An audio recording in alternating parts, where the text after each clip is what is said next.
Hello, my name is Dr. Susan Robbins, and the class is Comparative Human Behavior Theory. What little class there is here at the moment, say hello to the home viewing audiences. Hello. To the future audiences. Okay.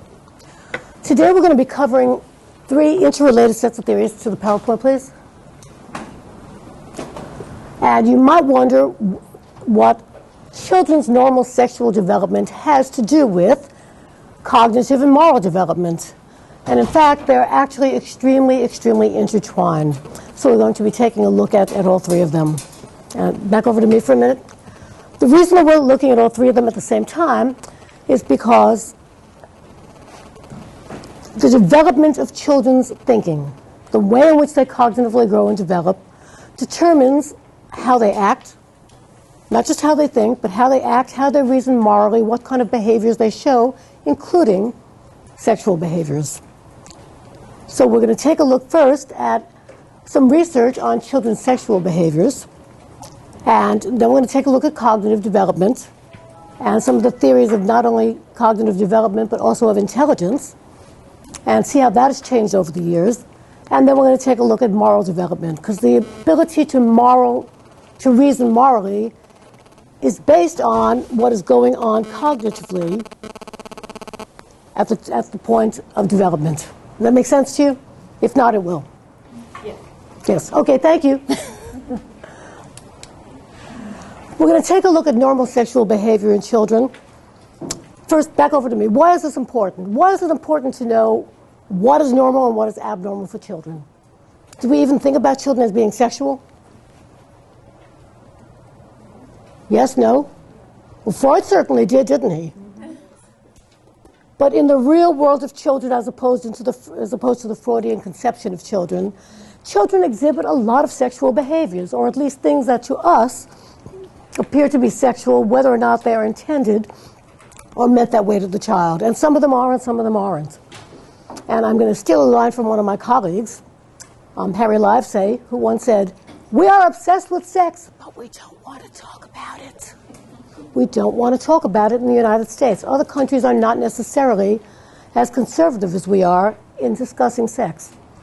And yet, children are sexual beings. They exhibit a lot of sexual behaviors, and I think it's important developmentally to know what is normal and what is not normal. Is that something that you ever talked about in your household with your parents? Yes or no? No, we don't talk about it. We don't talk about it. There's some very good research that we're going to be looking at today. Friedrich et al., and Friedrich and his colleagues, he just recently passed away, by the way. Friedrich, when we talk about the studies, did some studies at the Mayo Clinic. And what he did, they have a child clinic there, and what he would do when parents brought their children in for their annual, just regular medical checkups. So this was not screening for child sexual abuse. He was not looking for child sexual abuse. It was screening children for their healthy child checkups annually. And what they did initially is that they had questionnaires where they screened out as best they could children who were known to be sexually abused, because you're going to see different behaviors in that population. Does that make sense? So therefore, they screened those people out, not that they didn't get their healthy child checkups, they're just not part of this sample. And then he would ask the parents every year to check off lists about what sexual behaviors their children were displaying at different ages. So we have a fairly good sample. We have a very large sample. This has been done, the study's been done several times and published, of what is quote-unquote normal for children at different ages. Remember what I said earlier? The cognitive development, what is going on in the brain, and the way in which neurological connections are being made in the brain, is intricately tied. That's hard to spit out. Intricately tied to the kind of behaviors that children exhibit and the reasoning that they use when you ask them about why something is a certain way. So as a general rule, here's what Friedrich found. He found that, first of all, to the PowerPoint, children in general, between birth and roughly 5 or 6 years old, exhibit a lot of sexual behaviors. As a general rule, sexual behaviors in children after 6 or 7 decrease dramatically. In other words, all of those behaviors you're seeing between birth and 6 start to decrease at the age of 6 or 7 very dramatically until puberty, and then all bets are off. Why do I say all bets are off at puberty? What's going on at puberty sexually, folks? Exploration. Well, the first thing that's going on when kids hit puberty, biologically, what's going on? Hormones, raging hormones. And I think what you're going to find in children after they hit puberty is very diverse behaviors. Very diverse behaviors. They're not as consistent as the behaviors that we see when children are younger. So back to the PowerPoint. So again, lots of sexual behaviors are what we see as sexual up until age 6 or 7. Then they decrease till puberty, and then, as I say, all bets are off. I'm not going to try to predict what we're going to see in kids. What happens at elementary school, as children get old enough to enter elementary school, this is ages 5, 6, 7, they become more modest in general.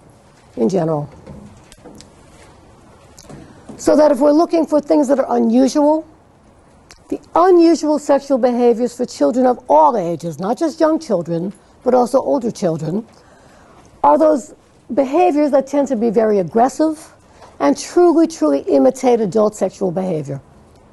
So we're going to take a look at some lists. Any questions thus far? Okay.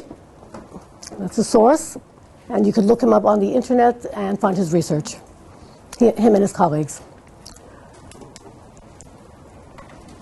There are two lists here. I tried to fit this on one page, but the print was too tiny. So what we're looking at, and let's take a look at this. This is a fairly extensive list. Children between the ages of 2 and 6 exhibit a lot of what we as adults would consider to be sexual behaviors. And this is normal. That's what I'm trying to get at. This is normal childhood sexual development.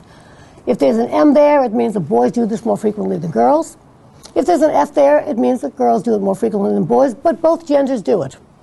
And if there's no M or F, that means that they do it approximately equally. So let's take a look at this list. Kids touch their sex parts at home. Are we surprised? Yes or no? No. They don't know that it's wrong. They're doing it because it feels good. Some kids undress in front of others. Some kids sit with their crotch exposed. At this age, girls do this more than boys, and you're going to see a drastic change after 6. Kids kiss non-family members. It's normal childhood behavior. Not surprisingly, kids are curious. They touch breasts. They touch their own. They touch other people's, and this is normal. Also not surprisingly, they try to look at people when they're undressing. Kids have a natural curiosity. They want to see what other kids look like, what adults look like. Much to their parents' humiliation, they touch their sex parts in public. Now, we don't want them doing that, but no matter how many times we say don't do that at this age, they will continue to do that. Sometimes they will proudly show their sex parts to adults. Again, because they do not morally know that they're not supposed to do that. They look at nude pictures out of curiosity. Very commonly, children at this age masturbate, surprise, surprise, but they masturbate typically with their hands. Also not surprisingly, at this young age, boys tend to do this more than girls. More behaviors. This is a fairly lengthy list. Some children are simply shy with strangers, particularly strange men. Lots of kids walk around in their underwear. They'll strip off all the clothes and walk around nude, or just walk around in their underwear. Some kids, on the other hand, are very shy about undressing. Again, it has to do with the individual differences that you find in children. We talked about this last week when we were talking about Mead's theory of social development. They pretend to be the opposite sex. This is when they're trying on the different roles of society. So little boys might pretend to be mommy, and little girls might pretend to be daddy. And they try on various roles that are gender assigned, pretty much. They talk, quote unquote, flirtatiously. In other words, we interpret it as flirtatious. When we take a look at moral development, you're going to see that there's a reasoning behind this. Some kids are overly aggressive, some are overly passive. This is just normal childhood development. Kids this age use sexual words. What a surprise. They repeat things that they have heard. And the more that you show shock, guess what happens? The more they're going to do it. I know when I was growing up in my household, we had a bar of brown soap that resided under the kitchen sink for one purpose. Any curse word came out of our mouth, and we would get our mouth washed out with soap. Kids at this age show their sex parts to other children. We used to call that playing doctor. You show me yours and I'll show you mine. They hug strange adults. Very normal. Girls tend to do this more. They also rub their bodies against people because it feels good. They don't necessarily understand the sexual connotation that we assign to that. And because they are curious, they play doctor and they will touch other children's sex parts. Is there any shock here? Anybody? Any questions about anything you see on this list? No questions at all? How many of you are parents? Have you seen this in your children? Neftali, can I ask you to move over towards here? Thanks. Yeah, Sarah. Yes, I've seen my daughter, but I was kind of shocked at the beginning, but I understood a little later. They were like you said, playing doctor, naked. So myself was like, oh my God, right? But I had to understand it after that, When I went home recently to visit my sister, I guess this was last fall. She has a 7-year-old, he just turned 7, and a 9-year-old, so he was 6 at the time. Has moderated a lot of the earlier sexual behaviors, but he was brushing his teeth in the bathroom. He had gotten undressed, he was nude in the bathroom, and he decided, Robert, the younger of the two, decided to brush his teeth running through the house entirely nude. Saw nothing wrong with it. Again, this is normal. This is normal. Now let's take a look at the changes that happen, dramatic changes between ages 6 and older, roughly ages 7 through 12. There's your whole list, folks. This is the entirety of the behaviors that they exhibit. What's the first thing you notice about this list compared to the other one? Anybody? It's much shorter, isn't it? It's much shorter. It's not that the same behaviors don't appear, it's just that the list decreases. And if you remember what we said, sexual behaviors tend to decrease and children become more modest. However, they still exhibit some sexual behaviors. And this is within what I'm going to call the normal range. Some children are still shy with strange men. At this age, girls tend to be more so. Kids still walk around in their underwear. Boys tend to do this more. And continue to throughout their life, I think. Come on, earth humor, folks. Some children will still walk around nude. Some kids on the opposite ends of the spectrum are simply shy about undressing in front of anybody. Some kids scratch their crotches. Again, totally normal. And children continue to touch their sex parts at home. Boys at this point continue to do this more than girls, for obvious reasons. Some children now still sit with their crotch exposed, but take a look at the flip-flop we've done. Now boys are doing this more than girls, whereas before age 6, girls were doing it more than boys. How many of you here in class ever had a caretaker say to you, cross your legs when you sit? Let me see a raise of hands. You notice that it's all the girls' hands, all the women's hands going up, and not the boys. And what's happening here is that we've become socialized to those norms that didn't make sense to us and we wouldn't follow earlier. But now we've become socialized to being a quote-unquote proper lady and sitting properly. Let's continue with this list. Some kids still kiss non-family adults and other children. Some kids don't. Girls tend to do this more. Children at this age, some of them still touch breasts. There's still a curiosity there. They try to look at other people undressing. Not surprisingly, boys do this more and continue to. Children at this age now have an interest in the opposite, not just playing the opposite sex and acting out those roles. And girls at this age tend to do this significantly more than boys do, because what's going on here, folks? Why would you think girls show interest in the opposite sex more than boys at this age? Come on, some of you are parents. At one point you were a child. Yes, Linda? Well, I was going to say we're imitating behavior, but between 7 and 12, maybe not. But maybe imitation of behavior, that comes to mind, or Well, that's part of it, Sarah.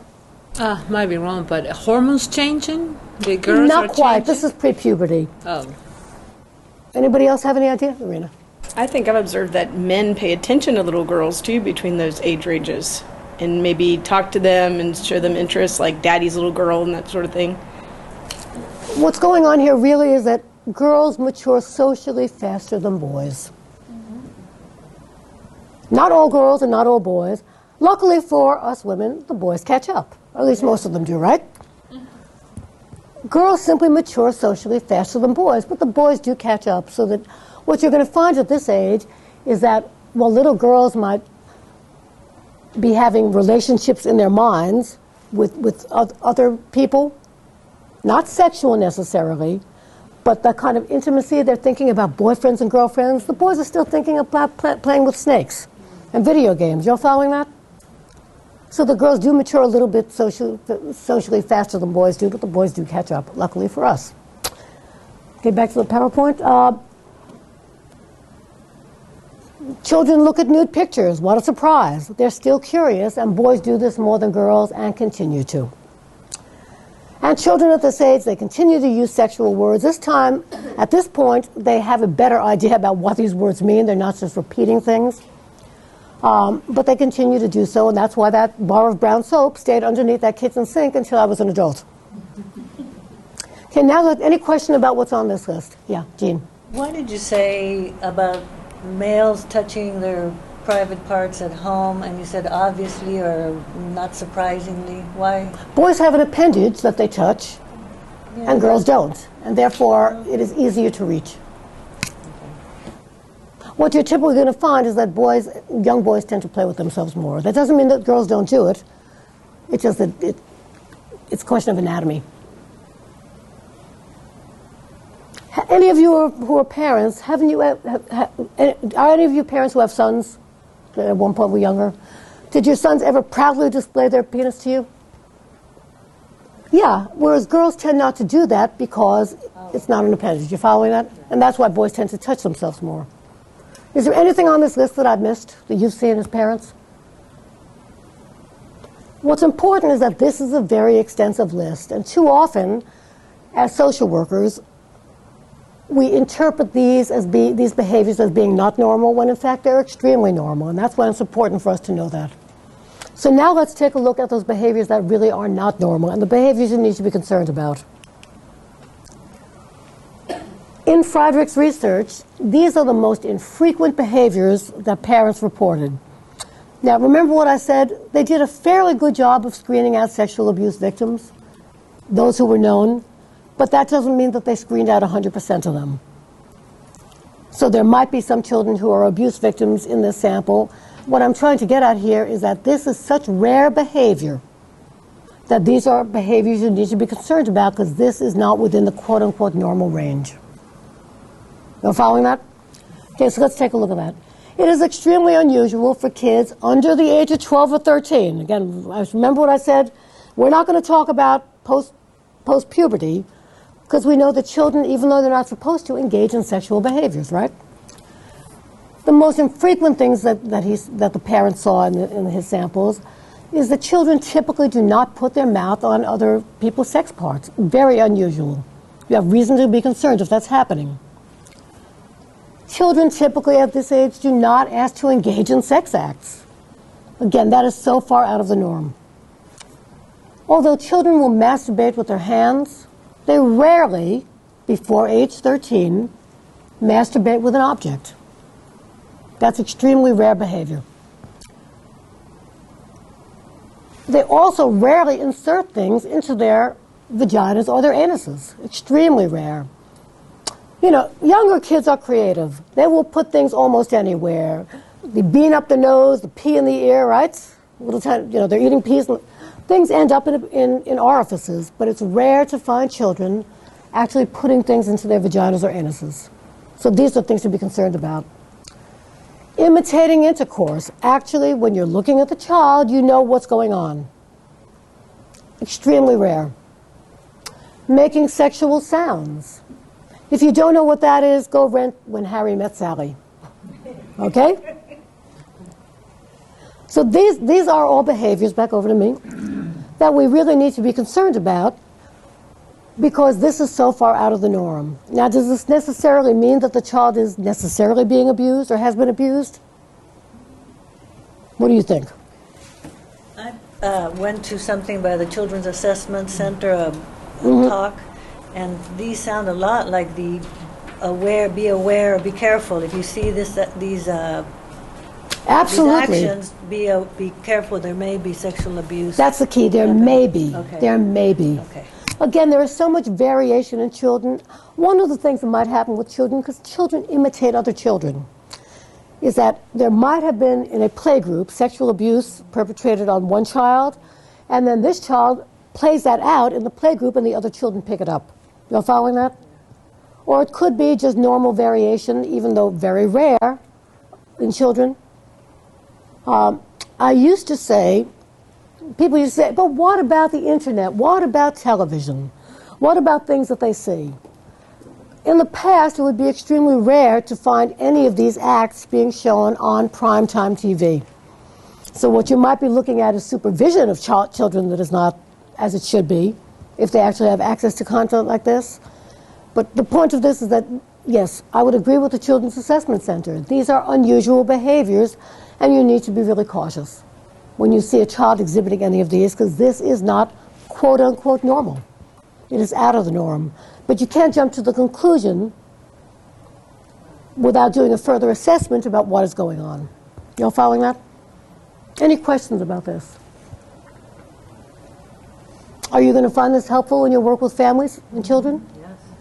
You know, it's interesting. I have been teaching human behavior for over 30 years, and it wasn't until I put together a workshop for Child Protective Services that I even came across this research.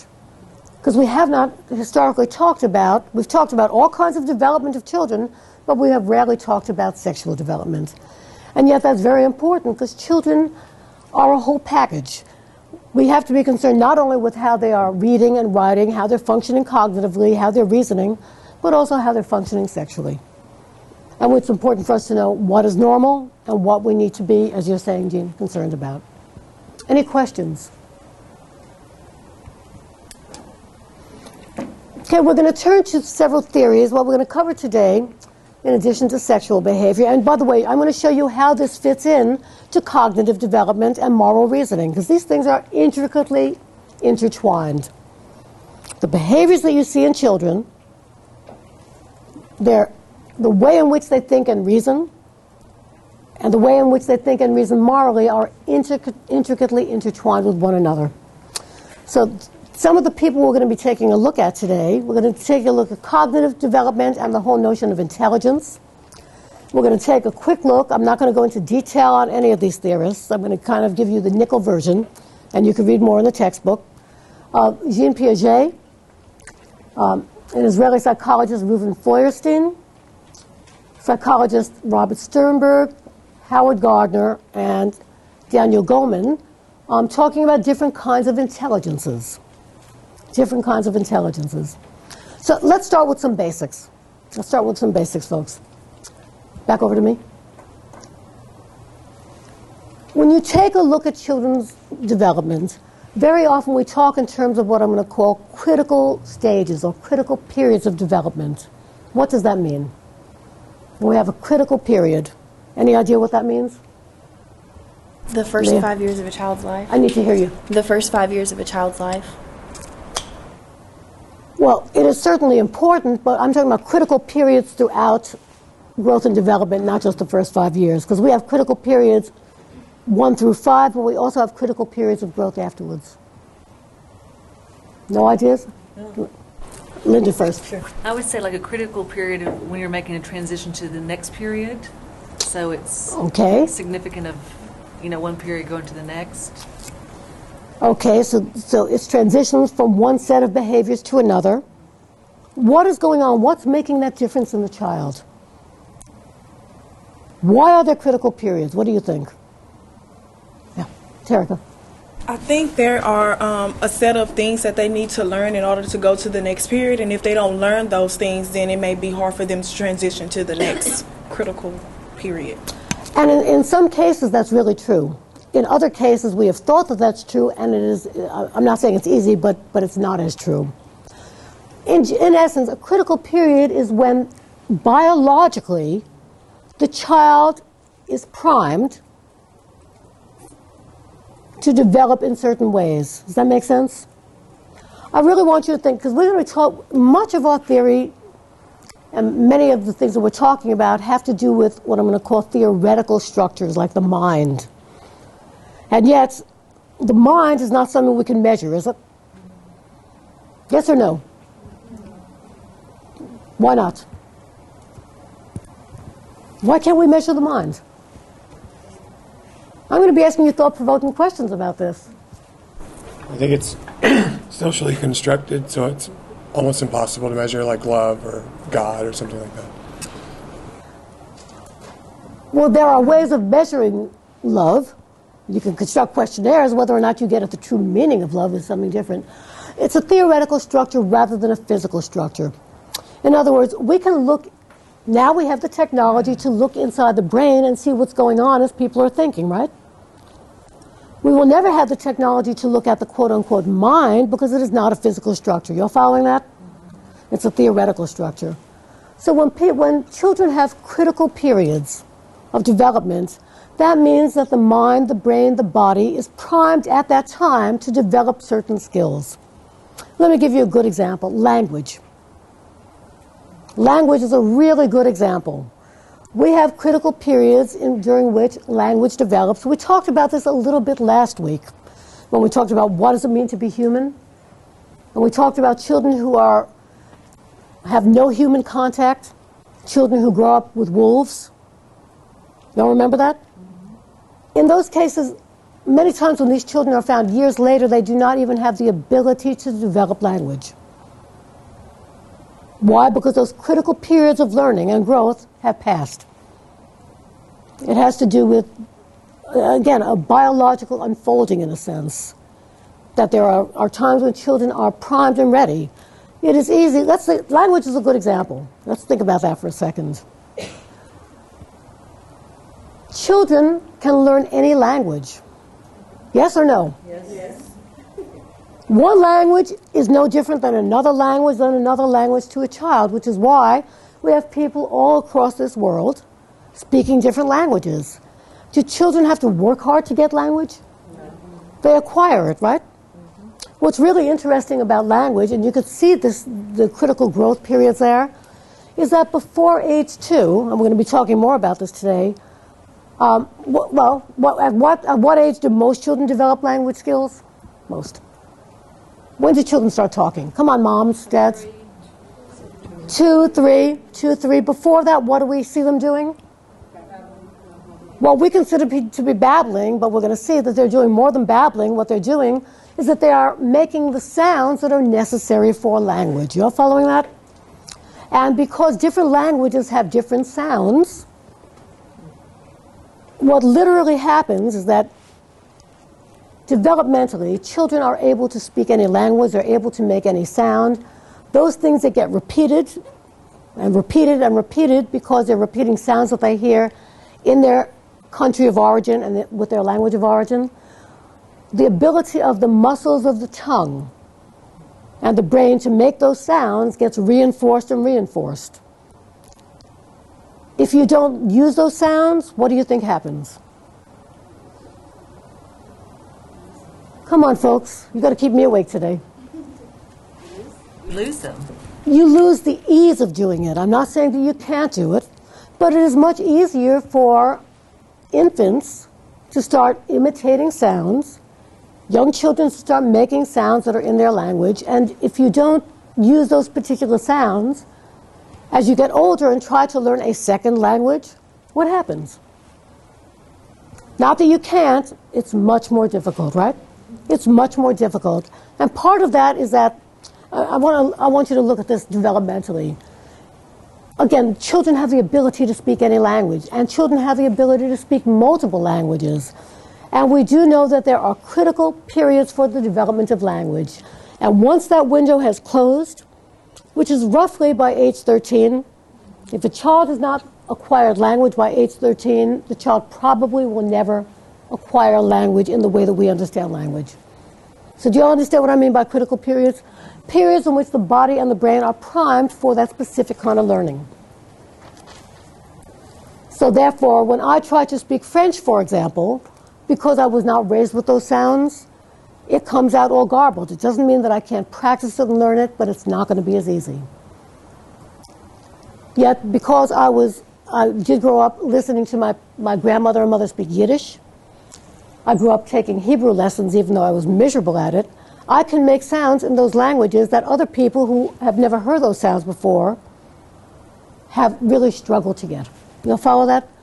And that has to do with the fact that the critical period has passed, and being primed to learn that is already gone.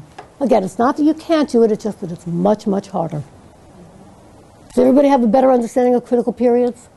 These are the windows, so to speak, whereby development naturally unfolds. However, it doesn't unfold on its own. It always unfolds in interaction with the environment. Right? Mm-hmm. Well, think back to the children who are raised in closets. Children, and these are sad cases, but every now and then we find them. Children who are raised with animals, they do not look human and speak languages the way that we expect them to. And I'm not going to argue philosophically, are they human or not? That's another issue. But they do not display human traits. They do not display human language. They might display something else. But the issue that I brought up last week is, are they human or not, is a philosophical position. Clearly, biologically, they're human, but they do not act like human beings if they are deprived of contact with social contact. So even though, and this is really important, because many times we spend a lot of time trying to figure out nature versus nurture. Yes? What are some of the areas that we want to know? Is it biological or is it environmental? Can you think of examples? Yeah, Linda. Homosexuality. They say Okay, there's a really good example. Is it biological? Is it not biological? Other things that we want to know. Is it genetic, biological, or is it environment? Yeah, Anna. Intelligence. Intelligence, and we're going to talk about that in great detail today. And we're not concerned about, what's really important here is we're not concerned about the super intelligent people, are we? What are we concerned about?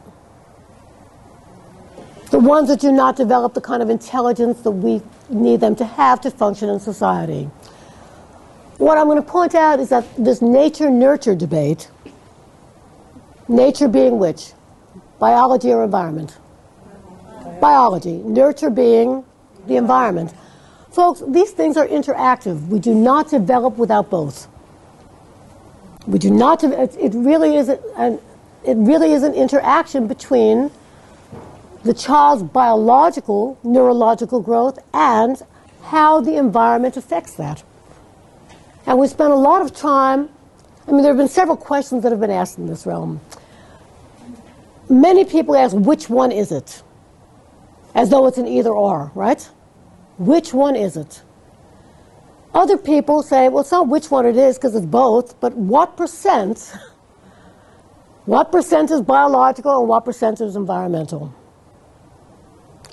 And you go through researchers go through all kinds of statistical manipulations to show that this is so much of a percent heredity and so much of a percent environment. The fact is that we are born with 100% of our biological genetic makeup, yes? Yeah. But guess what? We're also born into 100% of our environment. And therefore, I think that the question we should be asking is not which one is it, or which is more and which is less, but how do these various factors interact? Does that make sense to you all? How do these factors interact? That's an important question. Any questions about that? So when we take a look at cognitive development, as we're going to do today, we're going to see that you cannot develop cognitively without environmental interaction. And Jean Piaget was really clear about this.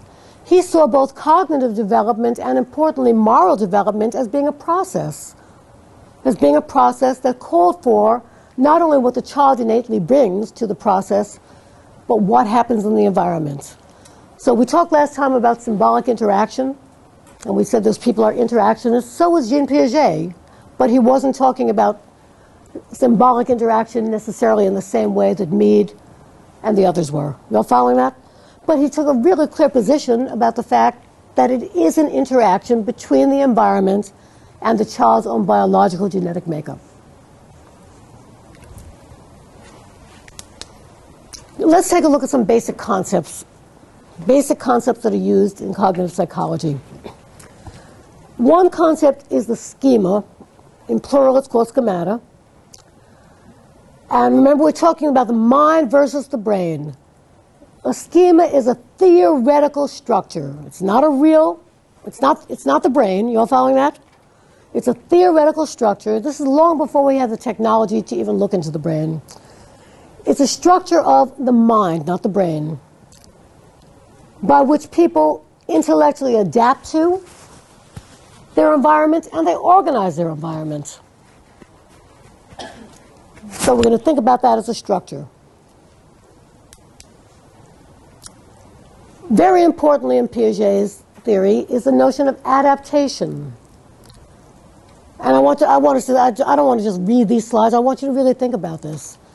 That given this schema, the structure of the mind, what happens as a child grows and develops?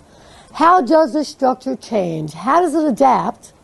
How does it adapt to the external world? How does it adapt and grow biologically? Are you all following this? Because children interact with their environments. And as they interact, they are growing and learning, cognitively and intellectually.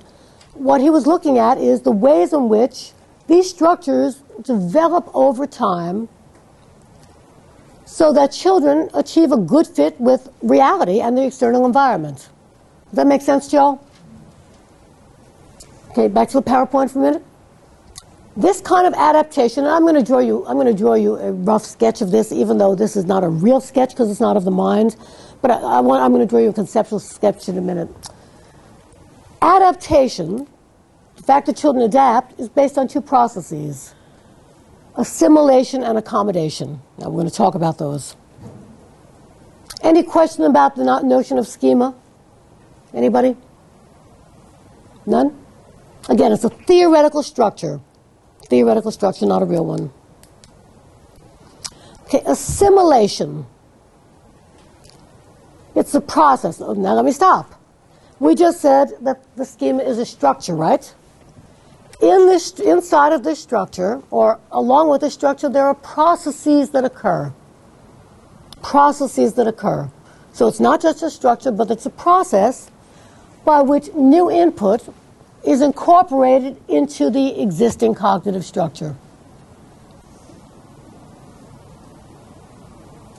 Again, it's a process by which new input from the environment is incorporated into this structure. In contrast, accommodation is how the structure itself changes when necessary. It's a creation of new schema or schemata or modification of old ones.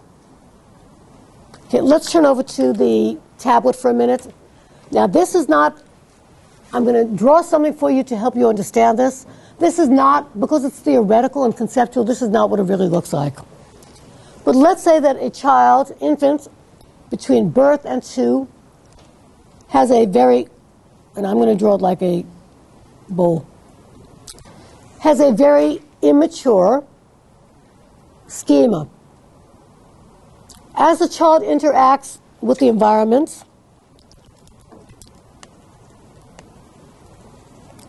what happens when a child assimilates? Incorporates things from the environment, right? You all following that so far? As the child keeps, and this is a process, as the child keeps incorporating, what happens? Eventually this schema gets filled, right? So how is the child going to continue to adapt? By either modifying the original structure to make room for more information. You all following this? Or developing new structures. Is this making more sense?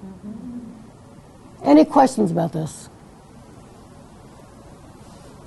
And as the child takes in new information, assimilate, the schema gets filled, and what happens? Next? It changes again. It either changes or the child develops, oops, back to the black. Or the child is going to develop new structures. Why would the child need to develop new structures or change the structure that exists? Yeah, Leah. When the current one has kind of served its purpose and it's no longer helping the child function at the optimal level. Okay, when it serves its purpose, it can no longer do what is required next. Because remember, children are interacting all of the time with the environment.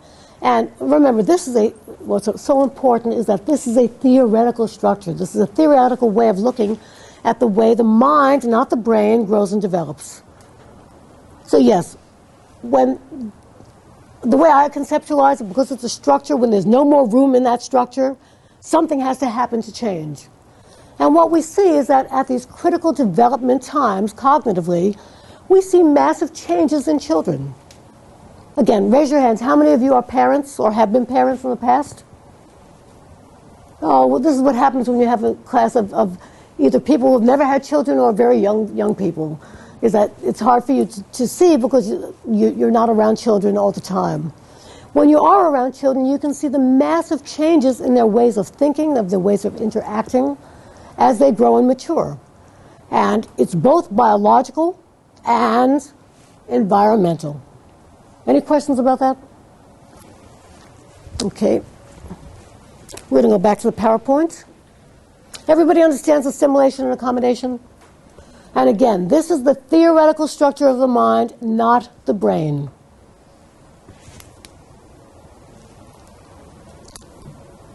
Very importantly, memory. Memory. Why is memory important? Back over to me in the class. Why is memory important? Yeah. It helps you learn. It's a way of, it's a learning aid. Okay, first of all, it's a learning aid. In caveman times, you needed to know what was going to eat you, right? Well, think about this. Very, very importantly, it's important to be able to store things in memory so that you know how to react to the environment. Why else is memory important? Is that it?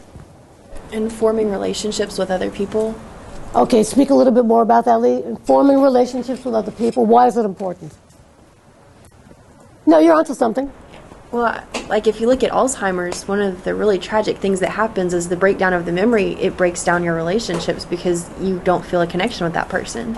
Oh, because here we're talking about a disease process that really destroys relationships because you have no memory of that person, things that have happened, or the past, or even who you are at some point.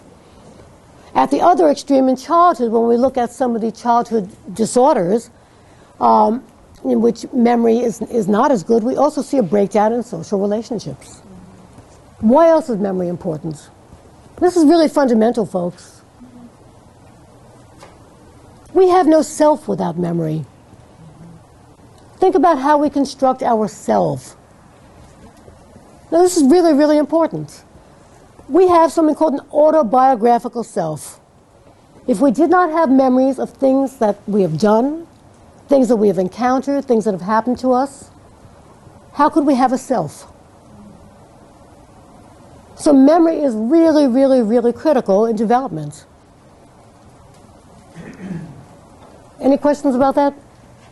Okay, we're going to look at, by the way, cognitive psychologists talk about many different kinds of memory. We're only going to focus on two as it relates to growth and development. And there are also many different ways of classifying memory. But back to the PowerPoint, we're going to talk about two that Piaget studied and found in his research. And it's important to understand the difference between the two. Recognition. Recognition occurs when we have seen, heard, smelled, felt something before, and when it is back in our presence, we recognize that we have seen, smelled, heard, touched it before. You all following that? Okay, over to me again. Very importantly, we now have some very good research that shows that recognition memory not only occurs when children are born, but guess what? It even occurs in utero. Surprise! Here's some of the research that we have seen.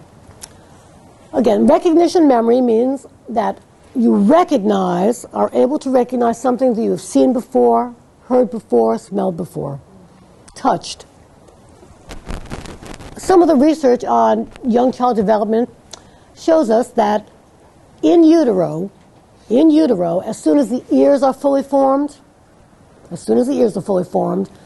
that infants, after they are born, will recognize songs that were played to them in utero, and they can discriminate between those songs and a song they've never heard.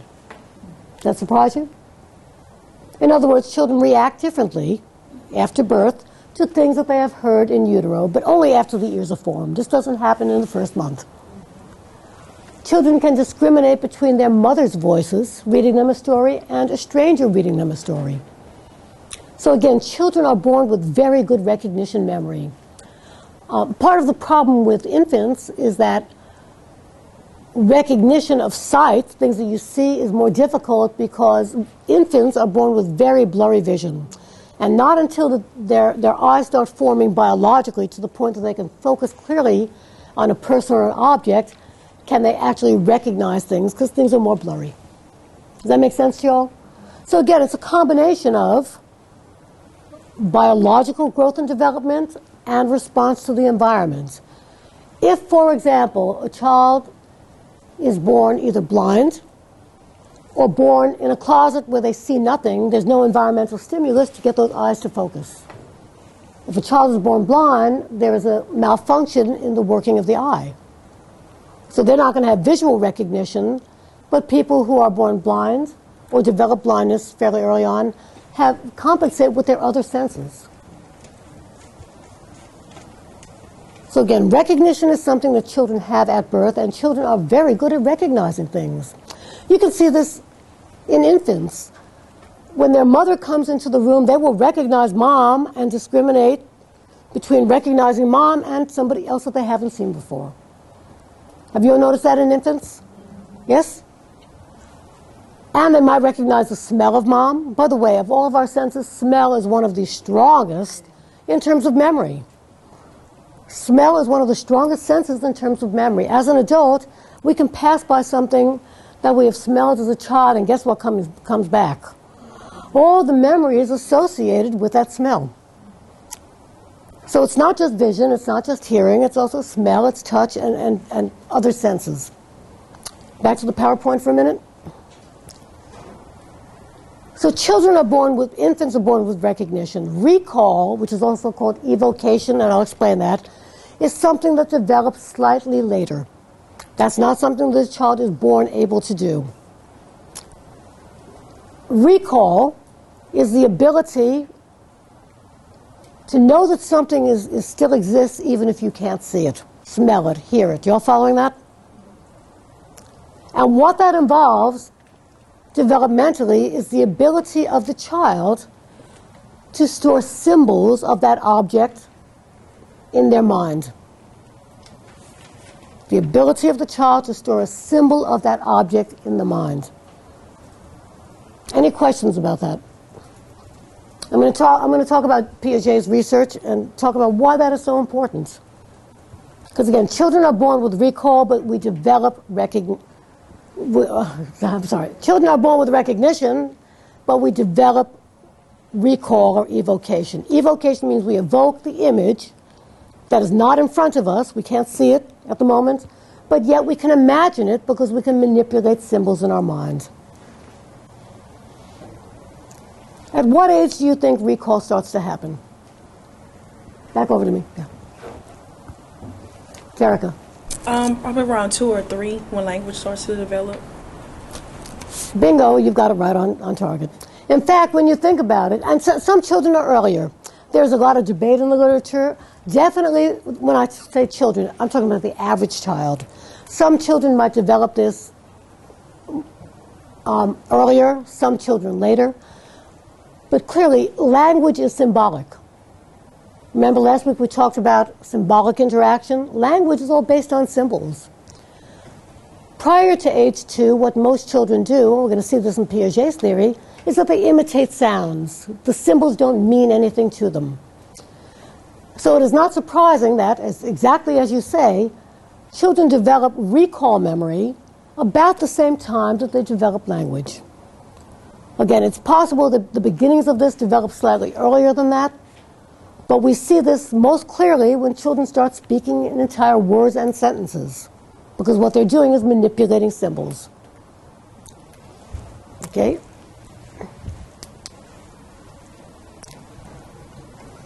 Some of the groundbreaking work that Piaget did had to do with recall. Essentially what he was doing is he was watching children play. He started off with his own children. And he developed, at the time, some very sophisticated theories. There's a lot of what he wrote about that is being hotly contested in the literature. But some of the characteristics of recall is the notion of what he called object permanence. In other words, something exists even when you can't see it, even when it's out of your sight. And this is dependent on, as you pointed out, Terika, representational ability. The ability to store an image or a representation of that image. You don't actually store the image, but a representation of that image in your mind. In younger children, out of sight is out of mind. Think about this, and this is exactly what Piaget would do. He would show children an object, for example, and he would take a look at how they related to that object, whether or not they even looked at it, whether they would look for it, if he hit it, and what you see is major changes developmentally. So let's go away from his schemata, or schema, and let's talk about what is going on inside the brain. Not the mind, but the brain. Again, critical development periods. What you see going on in infants is that, now here, I want to make this distinction. The mind is not the brain. The brain is a physical structure that we can study. And one of the things that we have studied and know a lot about is that this is a time between birth and 2 for immense neurological growth. Dramatic neurological growth. In other words, the neurons, the nerve cells in the brains are making connections. Now, this is not going to happen without what? The environment. You following that? It's always the interaction between the child's innate abilities, and what's going on in the environment. So environment plays a very important role. However, it is still, in a sense, a biological unfolding in an epigenetic sense. Does anybody remember what epigenetic meant? Do you remember? Yes, I do. It's a growth in stages that, and you have to go through the first stage in order to move on to the next one. Yeah, and if you take a look at the way embryos develop, it's an epigenetic unfolding. Everybody following that? Well, what Piaget theorized, in a sense, is the same kind of epigenetic unfolding, that there are certain stages that children have to go through before they can get to the other stages. Now, where he is being contested is that, in his theory, if you didn't get it by a certain age, it was gone. And we're going to take a look at some research that says that might not be so true as long as you have some environmental intervention. And therefore, what used to happen is that we would simply write off children who didn't get it at certain times, and we thought that they could never develop that kind of advanced intelligence. But let's go back to the symbolic representation in the mind. It is totally dependent on what is going on neurologically in the brain. The development of the connections in the brain that proliferate immensely during early childhood between birth and 2 years old. They continue to proliferate and make connections later on, but we see major, major changes in children between birth and 2. We see more changes, again, between 2 and 4. We see changes between 4 and 6 and 8. You're following me? So there's a biological component that is not just tied to the theory, but actually tied to brain development. Now, back when many of these theorists were writing, we did not have the technology to look inside the brain. And therefore, what we are left with are the theories about theoretical structures rather than real cognitive brain structures. Any questions about that? Okay. Everybody clear about representational ability? What that means, by the way, what that means is that if anybody tells you that they remember the moment of their birth, they might believe it, but I believe, at least according to our knowledge now, that would be physically impossible because the brain connections are not there to have that kind of representation ability.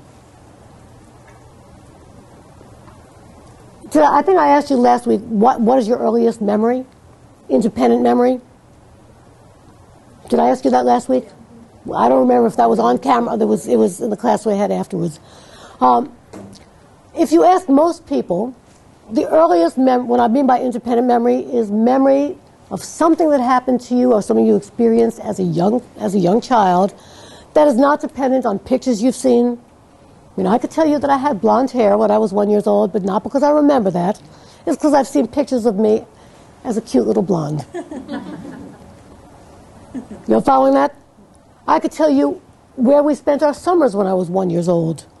But it's not because I remember it, it's that I've heard stories about it and I've seen pictures. What I mean by independent memory is something that you remember all on your own, that you've never talked to your family about.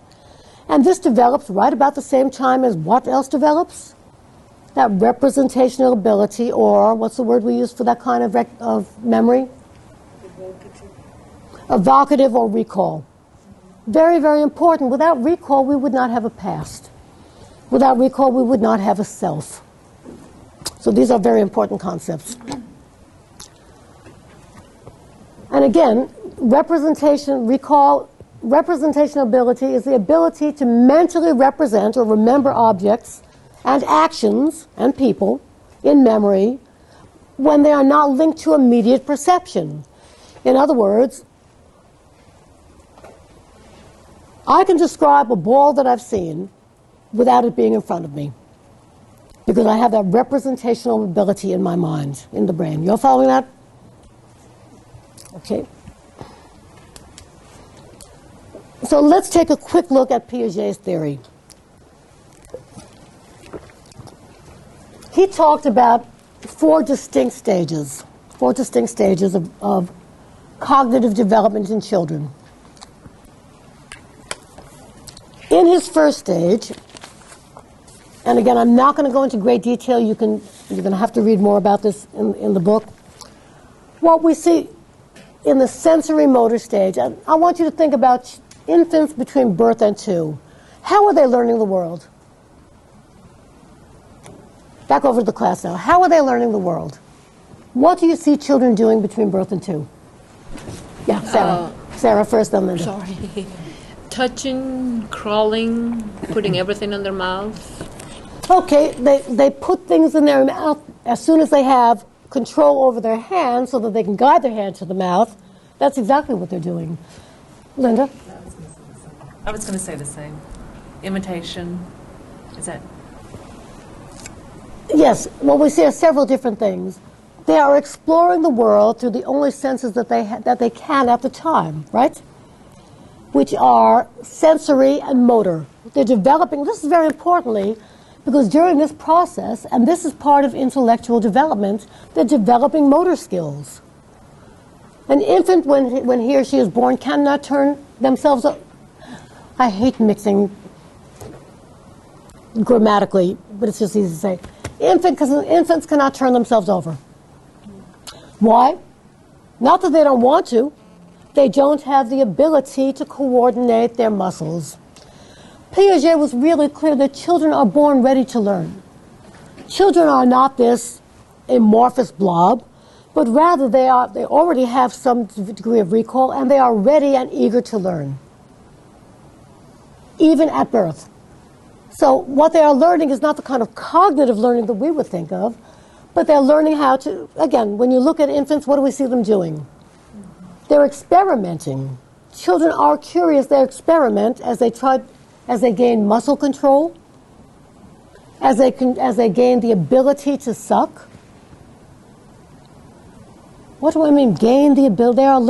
Sucking is it's a reflex, but it's learned. Children might suck on their own, but to get food, that's something that they have to learn. You all following that?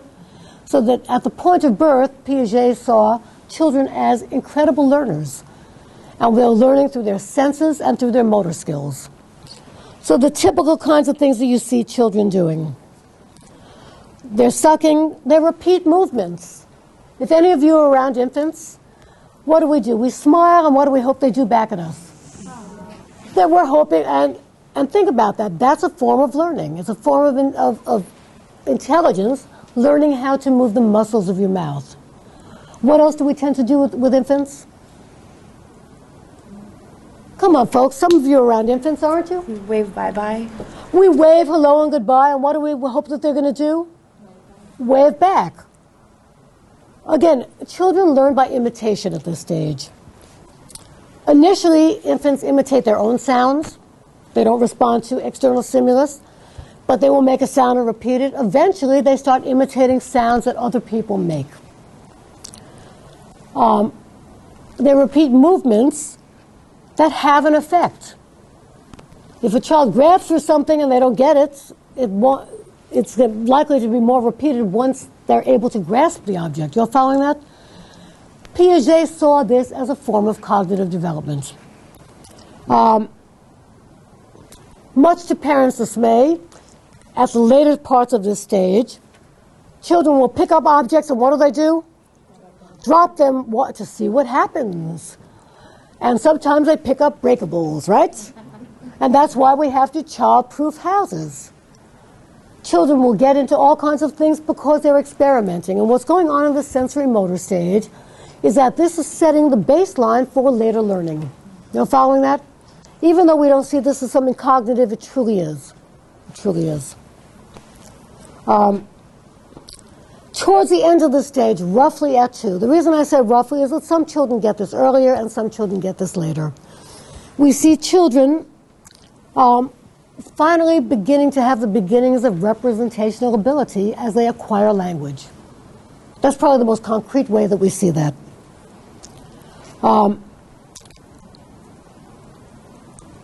Early parts of this stage, what Piaget would do, he would show a toy to a child, then take it away. They might cry for a moment, but eventually out of sight, out of mind, because they did not remember that toy or the object. As you get to the later points of this developmental stage, they will start searching for objects. The minute they can represent that in their minds and they know it exists, they will start searching for it. Okay, back to the PowerPoint. The pre-operational stage, roughly, and take a look at the difference in the ages here. The first stage is only 2 years. The second stage is 2 through 7, so it's a much longer stage. But what he was trying to document is that children have certain, in a sense, stereotyped ways of thinking at these different ages. And these are what he saw as being the critical periods of development. So what do we see in children between 2 and 7? And we see different things between 2 and 4 than we do between ages 4 and 7, yes? Back over to me in the class. What are the things that we see children doing between ages 2 and 4?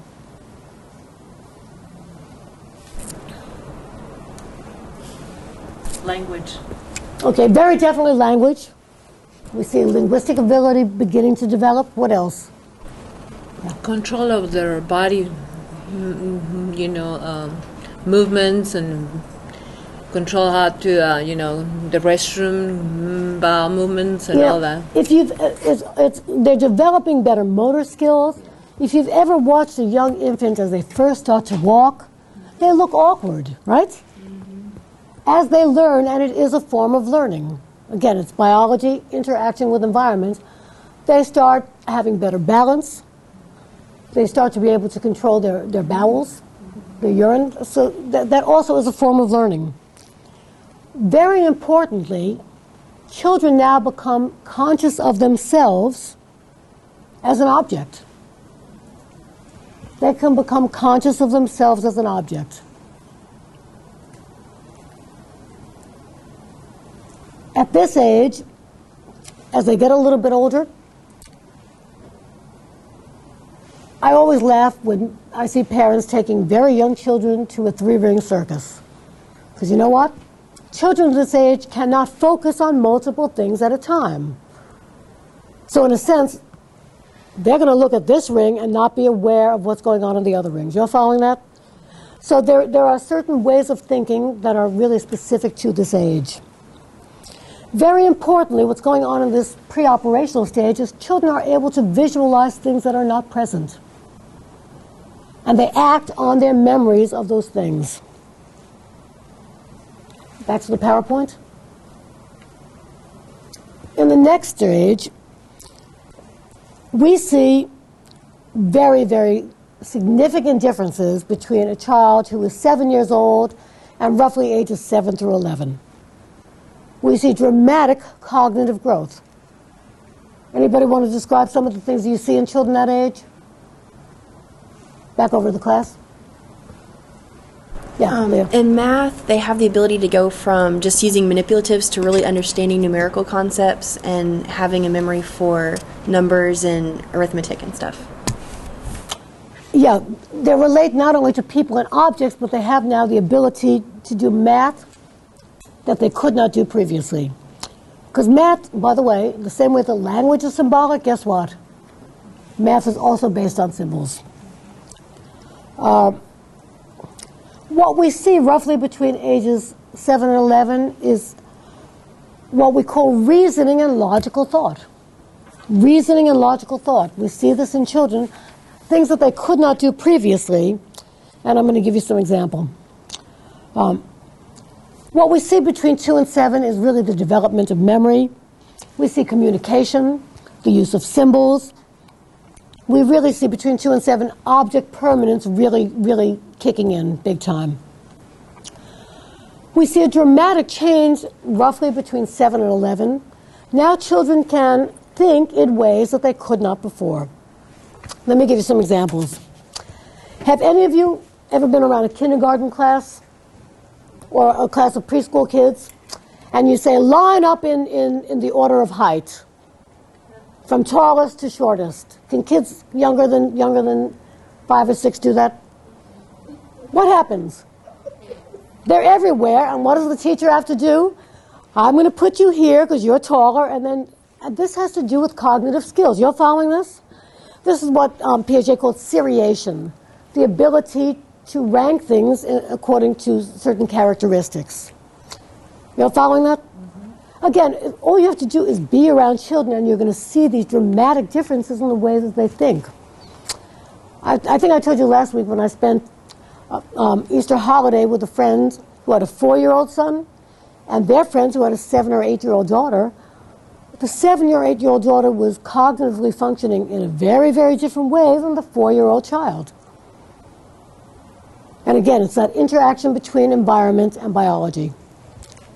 Okay, some of the other things that we see roughly at these ages, at the age of 7 to 11, again, what Piaget is focused on is rational thought, logical thinking. Many of you have seen his experiment with conservation of liquids. Okay, you show a child 2 containers, one which is tall, one with tall and thin, one which is short and fat. Short and wide. They hold the same amount. And if you ask a younger child, which one holds more, what are they going to say? They're going to go to the taller one. And no matter how many times you will take that water and pour it back and forth, showing the child that there's the same amount, the average child is always going to say that the taller one holds more. You see a dramatic change roughly between 7 and 11. And now children can get conservation. They can get the concept that the shape is not relevant to the volume. Other changes that you see, classification. In younger children, and I was like, we're looking at this, it's really cute. A 4-footed animal, if all they've had exposure to is dogs, you show them a cat, and the cat is the same as the dog. They can't classify. As children get older, they begin to be able to classify things according to similar characteristics. Not only classification, but sub-classification. So how many of you have had experiences with children where all they've had exposure to is cats or dogs or horses or whatever, and they see something of a different species, and because it has 4 legs, they will say it's the same thing as the other. Yes? I see some of you nodding. And that has to do with the child's representational ability and their ability to classify. So as the child gets older, they're able to classify things appropriately according to similar characteristics and even subclassify. So that a younger child, all cats might be a cat, but an older child might be able to say, this is a Burmese cat, this is a Himalayan cat, this is an alley cat. You're following that? As children get better ability cognitively, they're able to classify. Another thing that happens later on in this stage is what we call reversibility. If A equals B, then B equals A. Younger children do not get this. You're following that? Any questions about that? These are just some examples of things that Piaget found. And I think that if you look at the real world of children, you're going to see that most children fall within these age spans. Again, some are more advanced, some are slower, but the average child is going to get these cognitive tasks roughly during these years. Finally, the last stage that he talked about, back to the PowerPoint, is what he called formal operations. Formal operations. This is what we call advanced logical thinking. Advanced logical thinking. This is when children can have, and they couldn't do this before, have combinational thinking. If A equals B and B equals C, then A equals C. A younger child will not understand that concept. Children after age 11, roughly from age 11 to 15, can also start to engage in what he called hypothetical deductive reasoning. So again, these are more advanced forms of thinking. Now let me stop for a minute and ask you, what is the commonality that you see in all of this research on the way that children think? Let's go back. I want you to think for a minute about the lecture that we had on Western values. What does this model really talk to? What kind of thinking do we value in our society? Can you think back as far as several lectures ago? Rational thinking. Rational thinking. Rational thinking. You're following that? What he was looking at and what he saw as cognitive ability is really rational, logical thinking. And that has imbued itself into Western thought that this is what cognitive development means. Not only cognitive development, but this is what intelligence means. You're following that? And therefore, from the very outset, with the acceptance of Piaget's work, we are looking at intelligence as being something that is linked specifically to rational, logical thinking. Is that the best kind of thinking? Yes, no, maybe? You've got to speak through the microphones. Not necessarily. There can be creative thinking or other forms of thinking. So what you're suggesting is that there can be other forms of thinking, other modes of cognitive development that we tend not to value. I would submit, as do other people, that it depends on the tasks that are required in society at a given point in time as to what is really valued and what is not valued. What has happened, though, due to the nature of the demands of society, is that we tend to value rational thinking over any other kind of thought. And we tend not to value things like creative thinking unless we can also show that it's rational. We tend not to value, for example, intuition unless we can show that it is rational. Is that making sense to you? Any questions about that? Okay, very importantly, back to the PowerPoint. This leads us to the notion of what is intelligence. So I'm going to ask all of you this. What is intelligence? How would you define intelligence? No ideas? Well, clearly, do we think that we are intelligent? Yes, what do we mean by that? These are important questions. Well, I mean, intelligence, we can measure it by IQ. You know, IQ. Thank you. I don't You're think taking me to my next point. Yeah, I don't think that's the best way, but... In society today, what we tend to do is we measure intelligence based on something called an IQ score. And what does IQ measure? What kind of intelligence? Rational. Intelligence that is based on reason. Yeah, Leah. I think IQ is kind of a social construct, sort of in the same way gender is. It just depends on where you're at and what you're doing, how that's going to be construed. Okay, so what you're saying accurately is that in fact it is not just a social construct, but it's also a statistical construct. Now that we have socially constructed IQ to mean only intelligence, to be only one thing that is measured through this instrument called an IQ test, and it makes no difference which of the standardized IQ tests you're using, that we socially construct it and then we measure it. Anybody else? What does intelligence mean to you? Because we're going to talk about different kinds of intelligences. That's it? There's 5 kinds of intelligence. It's I can't remember them all, but it's interpersonal. I really should know 7. this, but okay, and that 7. depends on one theorist. But yes, what you're getting at, Lee, is very important, is that because we narrowly construct what we mean as IQ, back to the PowerPoint now, in our society today, IQ tends to be defined, or intelligence is defined as conceptual ability based on abstract thought and effective problem solving, but only as measured by standardized IQ tests. And therefore, IQ scores are very, very, very important for education, right? Getting into the best schools. Very importantly, historically, IQ has been conceptualized as being basically biologically based. So we try to take a look at who has more of it and who has less of it. With the idea, by the way, always in interaction with the environment, but there's this notion that it is inherently biological and that, of course, we have to have environmental interaction, but if you're born with X ability for IQ, you're never going to get past that. You're following that?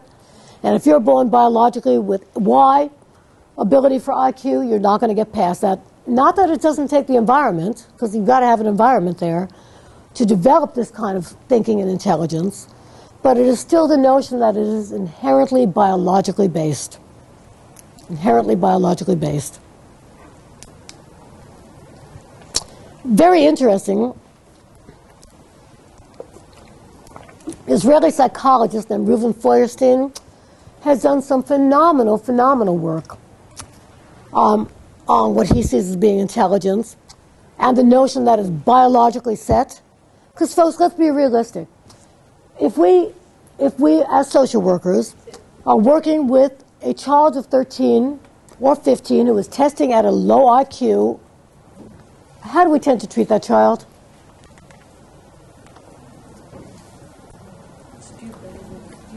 You have to use your microphone. As if he was stupid. Well, as if they are less than and that they cannot ever get it, right? We write them off as lost causes, right? Not lost causes as people, but lost causes in terms of their ability to develop intelligence. What Feuerstein has done is that he has shown that, yes, of course, there's some biological basis for it. Back to the PowerPoint. And you can Google him and look up more of his work, because, again, I told you I'm going to give you the nickel version of all these theorists. And what he developed was a program aimed at modifying cognitive structures. There was always this notion that if a child at the age of 13, 14, 15 was not able to do something like reversibility or seriation, that they were never going to get it. And what Feuerstein developed was a program by which he would teach these skills even to older children, older teenagers. Can I have a volunteer from the audience, and I'm going to show you what I mean? Okay, Tarika. Back over to me. Come up and be on camera. An example of what Feuerstein would do. What is reversibility? For a concrete example, some of us are not great at this. We all know left from right, right? Or most of us do. However, when we're looking at a mirror image of left and right, what happens sometimes? We confuse it, but eventually, when do children get reversibility? Roughly between 7 and 11. So that when we're looking at each other, and I say to you, put your arm on my left arm, put your left arm on my left arm. A child who has reversibility understands that. You're following that? If you were a child that didn't understand reversibility, I'd say, put your arm on my left arm, and what would you do? You would think that your left was my left. You're following that so far? Okay, here's some of the stuff that Feuerstein does. He will take a child who doesn't get reversibility, even a child as a teenager, and he'll pretend that you don't get it. Put your left arm on my left arm. No, leave your hand there. Now, is this really my left arm? Do you see that? He will actually take the child through steps to show, now put your arm on my left arm. You all following that? Okay, thank you. What he has shown in his research is that children, even later, after these developmental periods that we think are gone, can still learn and grow cognitively. So that we don't, and this is very hopeful, that means that we don't have to write off children that didn't get it the first time. So what he is showing, again back to the PowerPoint, is that you can modify cognitive structures even later in life. All because a child did not get it during a critical developmental period, and most children come to this naturally, right? But many of the children that we have written off, he's showing that the environment is much more important than we thought it was. And that, in fact, developmental tasks actually can be taught. That it is not this innate biological unfolding that happens in response to the environment, even though it is with most children, but that children who don't get it can be taught to think in a more advanced, rational fashion. Any questions about that? Other kinds of intelligence. Very importantly, psychologist Robert Sternberg says, wait a minute, IQ is nice, rational, advanced thinking, complex thinking is nice, but there are people that have other kinds of intelligence. And he came up with a theory, what he called a triarchic, meaning 3 parts, the triarchic theory of intelligence, in which he proposes that it is not just IQ that matters, but if you take a look, for example, what he calls componential intelligence, that's your standard IQ. These are the kids that do well on tests. These are the kids who very often are college bound because they test well. Not just on IQ tests, they will test well on SATs, et cetera, et cetera. You all following that? But he says that is only one kind of intelligence. He also talked about a different kind of intelligence that he called experiential intelligence. Experiential intelligence. These are children or adults that might or might not do well on the IQ tests, but they have a different cognitive ability. They've got the ability to take a look at disparate things and put them together in new, unique, and creative ways. And he says that IQ doesn't measure at all.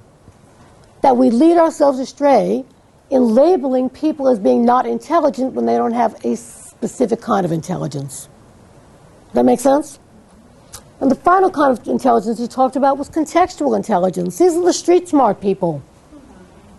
Street smart, these are people, in fact, folks, I have known people with high IQs that cannot find their way from point A to point B. They have poor social skills, and you wonder, are they really intelligent?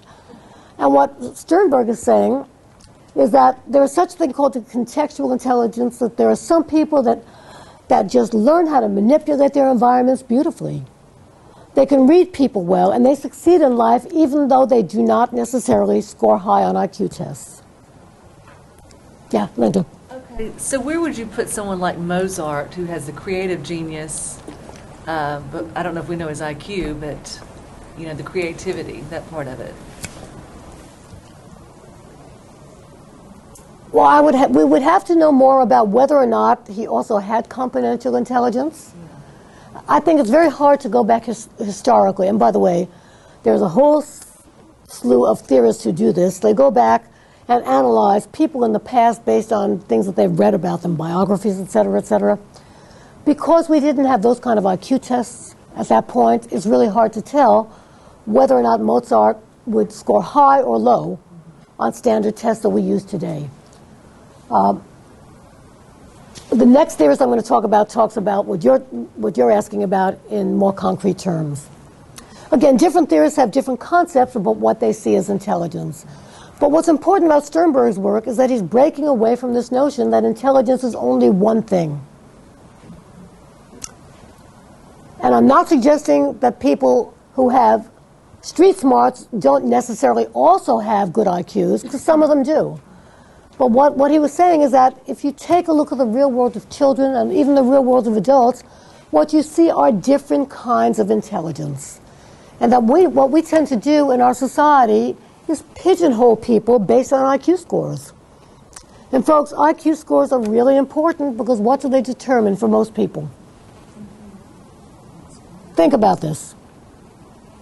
When a child tests low on an IQ, what is that child doomed to? Essentially, educationally? Special ed. Well, very low special education. We have other kinds of deficits that we put into special education. Yeah. Marina? Labeling. Labeling, absolutely. We see them as lesser than. And in fact, folks, we start this beginning in grade school. Different school districts label kids differently, but in my day, they put kids in classes based on where they were academically. I know when I was going to public school, in first grade we had a 1-1, a 1-2, 1-3, 1-4 in terms of classes. And the smarter kids got put into 1-1. And guess where they ended up in second grade, most of them? In 2-1. In third grade, now they call these different, you're following this? We tend to not only label people, but we put them with people that we perceive to be similar to them. And this has very serious implications, not only for what happens in school, but whether or not they ever achieve or desire a higher education. Trust me, the kids who are in 2-4 and 3-4 and 4-4, it's no accident that it's not always 100% the same kids, but they tend to cluster together, and those are kids that ended up in quote-unquote trade schools rather than college. Because we label them, and we see them as being inherently different, rather than trying to find out what kind of intelligence they really have. Does that make sense, Joel?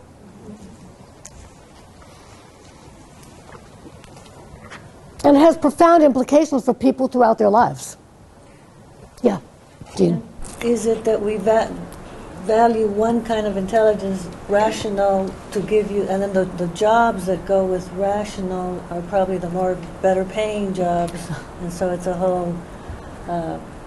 In general, that has, because those jobs call for more advanced rational thinking, not all of them are better paid jobs. Folks, garbage collectors make a chunk of money because we also have to pay people to do the work that nobody else wants to do. And there are other jobs that pay fairly well, but they don't have the prestige. They don't have the prestige. And what goes along with that, even despite the money, is social class. This notion of social class, which we talked about earlier. Okay, Howard Gardner, and this is who you were talking about, Leah. Harvard psychologist Howard Gardner said real clearly that even Sternberg's theory was too simplistic for him. What he said is that intelligence, how we define it, depends on the context. So that in this society and the requirements of this society at this point in time might require, for example, rational thinking. And therefore, logical, mathematical intelligence might be very important. Linguistic intelligence is very important. And he pointed out that at different periods of time, for example, before we had the jobs that are high-paying, high-powered jobs today, if you were trying to discover new continents, the rational intelligence didn't matter as much as the ability to have spatial intelligence, to know where things are in relation to each other. Does that make sense, Joe? Being able to do advanced mathematical calculations, if you're on a ship in the middle of the ocean, might not, and don't have the instruments, might not be as important as having a good sense of spatial intelligence. And projecting into the future, as we start to explore outer space, that kind of intelligence is going to become important as well. So what Gardner was trying to point out is that what we consider to be intelligence at any point in time in history is dependent on the context of the environment and what is required. So let's go back to his list. He has a theory of multiple intelligences. And he says that we are born innately, each of us, with different kinds of intelligences. And what he's trying to get away from is the idea that we call certain things skills and other things intelligence. Because we tend to see a skill as not being as good as an intelligence. Does that make sense? And what he said is that he categorized 7 specific kinds of intelligence, and this is what you were talking about before. He said the traditional ones that we measure on IQ tests, linguistic intelligence and logical mathematical intelligence, are simply 2 kinds of intelligences. In addition, he said some people have very good spatial intelligence. I promise you I am not one of those people. I am one of those people that gets lost no matter where I am. I can usually find my way, but some people just, you know how some people have a knack of knowing where they're going and how. And he says that that's not just a skill, that's a specific kind of intelligence. Musical intelligence. I'm lucky I score very high on that. And again, these are things that he says are innate. People are born with different kinds of intelligences, and we tend to value some over others. Bodily kinesthetic intelligence, the ability to control fine motor motions. Let me go back. Everybody knows here that I play guitar and I sing. So I've got musical intelligence, but I also have bodily kinesthetic intelligence and the ability to play guitar. Neurosurgeons have bodily kinesthetic intelligence. Trust me, you're going to want, if you're going in for an operation, you're going to want somebody with high bodily kinesthetic intelligence over somebody who doesn't have that. Again, the fine motor movements that are necessary for certain kinds of tasks. Most relevant, perhaps, to social work are the next 2. Interpersonal intelligence, the ability to read other people well, very important. And intrapersonal intelligence, the ability to know yourself. When you think about your friends, your colleagues, your family, can you see how these intelligences, these various intelligences, manifest differently in different people? I mean, I know people who are extremely smart, but yet don't have a clue about themselves. I know people who have really good interpersonal intelligence, but really don't know themselves. You're following that? And the beauty of Gardner's work is that what he is saying essentially is that what we should be doing in schools, first of all, he says these can be measured.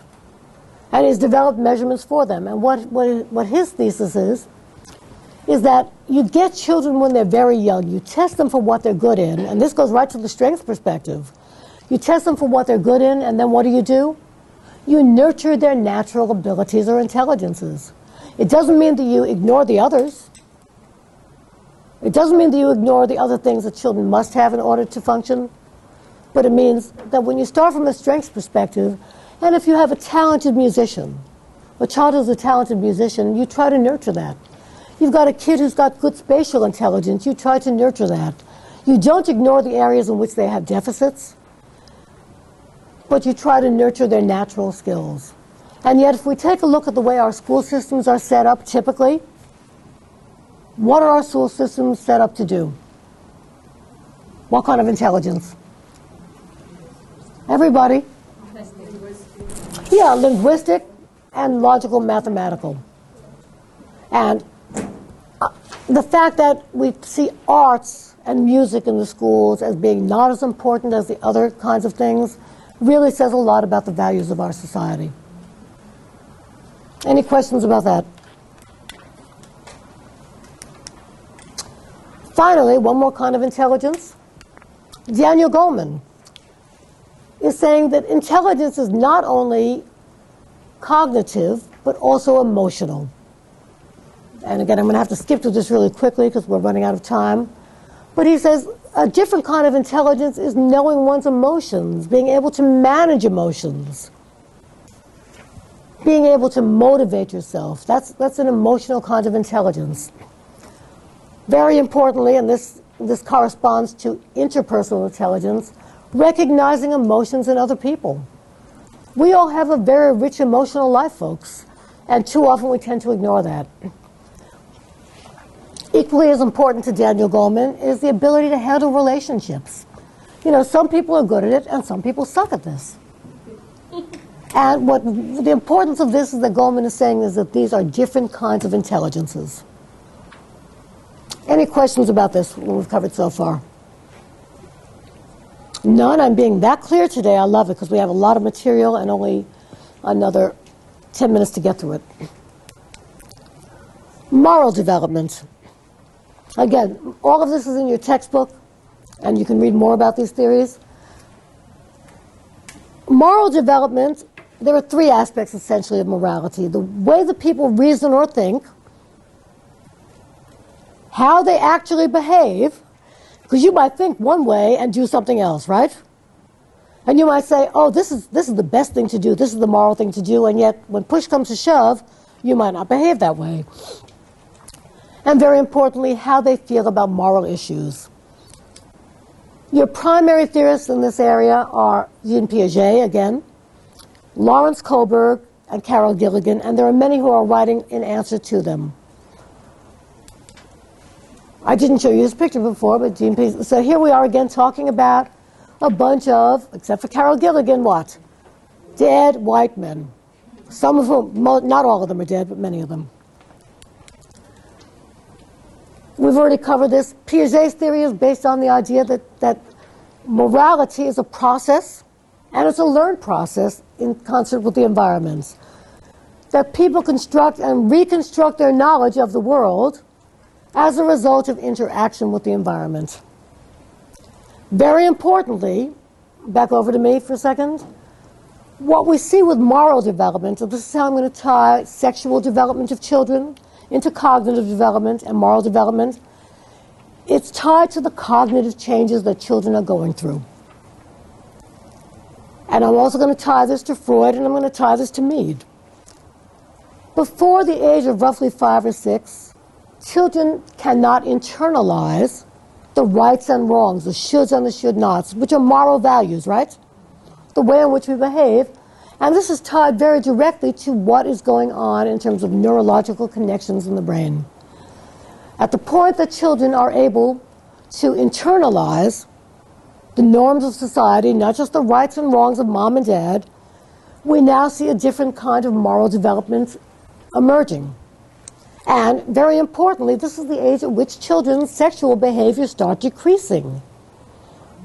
You all following this? So again, all of these things are really intricately tied to what is going on developmentally, cognitively, and in the brain with the child. He had 3 basic stages. First one is very egocentric, what he called heteronomous rather. That's what the rule is a rule is a rule. Roughly by the age of 5 or 10, between ages 5 and 10, you see this in children 5 and 6 years old. When they're playing games, you can't break the rules. Children before this are all over making up their own rules. And here is that very structured morality of right and wrong. What he saw as being autonomous morality, as the child gets older, roughly 10 through adult, is that the child is now able to reason and think for himself or herself and come to judgments that are not necessarily based on a rule as a rule. Lawrence Kohlberg, who was writing an answer or expanding the work of Piaget, gave us not 3 stages, but 3 levels. 3 levels. Pre-conventional, take a look at how big these stages are. Birth through 8 or 9. Conventional, 9 through 15, and post-conventional, roughly 16 through adulthood. And what we see in his work is very similar. Again, he's building on Piagetian concepts. He says that very young children, what's right or wrong to them is, at very early stages, if they can avoid punishment, then it's moral, then it's the right thing to do. As the child gets older, they learn a bit of reciprocity, and they realize that if I do X, mommy's going to do Y. You know, following that? So that, but it's egocentric. It's what's good for the child. But it's no longer, it's wrong if I get punished.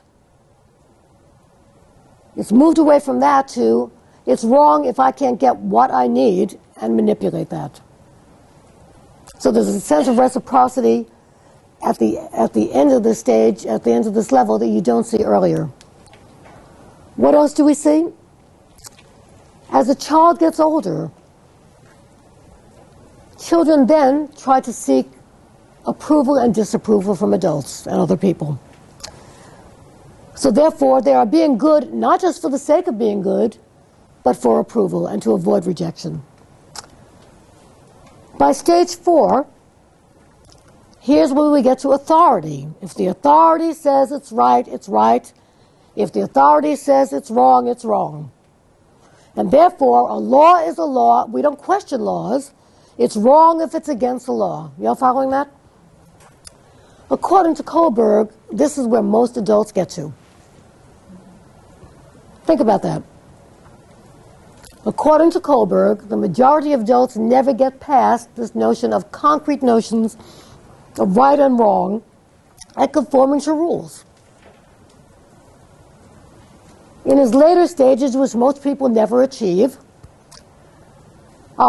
he says more advanced thinking in his notion, more advanced moral thinking is based on the notion that separate from society's rules, if, for example, back over to me, Natalie, you and I engage in a contract. You say you're going to do X in exchange for Y. Society's rules are less important than the contract that we have made, and therefore it's right to keep that contract, and it's morally wrong to break it. Do you see how that thinking shifts? It's no longer based on societal notions of right or wrong, but there's some reciprocity between us. And back to the PowerPoint. His final stage, that very few people ever get to, except people like Gandhi and a handful of people, is what he called principled morality, the universal ethical principle. People who can think outside of the box, and people who very often will do things that society says is wrong for a higher purpose. Not for selfishness. Not for selfishness. You all following that? Where does selfishness fall in this structure? Back in the early stages, right? I want what I want, and it's right if I can get it. These are people who have principled thinking. They can take a look at laws and rules and say, these laws and rules are wrong, not because I'm not getting my way, but they're concerned more with the good for society. However, he says that most people do not get here. Very importantly about this theory is that this is based on what Carol Gilligan came to see as a male model of individuation. So that the most moral thinking, other than the contract stage, has nothing to do with relationships with other people. So writing an answer to him, back to the PowerPoint, Carol Gilligan said that she had lots of problems with Kohlberg's work, but she said this is primarily a male model. And she says it's based on this notion of people being totally autonomous and not connected to each other. And therefore, what she proposed was a female model of development based on connection. Where have we heard this before? In Dr. Brown's work, right? Coming out of the Stone Center. Remember Dr. Brown talked about that? The idea, and by the way, Gilligan was not saying that this is a totally female model, because some men tend to develop in this way. And she's not saying that the other is a totally male model, it's just that there are gender differences that she found in her research. Very quickly, what she said is that in contrast to Kohlberg's model, in young children, self-survival is what's best for oneself. Very egocentric, very self-centered. So their moral reasoning is what's based on what's good for me. However, they then transition dramatically from what's good for me to total responsibility for other people. And therefore, people who use this moral reasoning, they take themselves out of it entirely. And what's right and what is moral is meeting other people's needs. And she says this is more characteristic of female development. And then they go through a transition from truth, from feminine goodness to truth, and in her final stage, what we see is an interdependence where people are able to balance the needs of self and needs of others. So I've taken you through a lot of theory today. You can read the details about it further in your textbook, and we will talk more about this in class, and next week is our last lecture. So we're going to be talking about, finally, transpersonal theories and also how we evaluate all of these theories that we've covered. Thank you.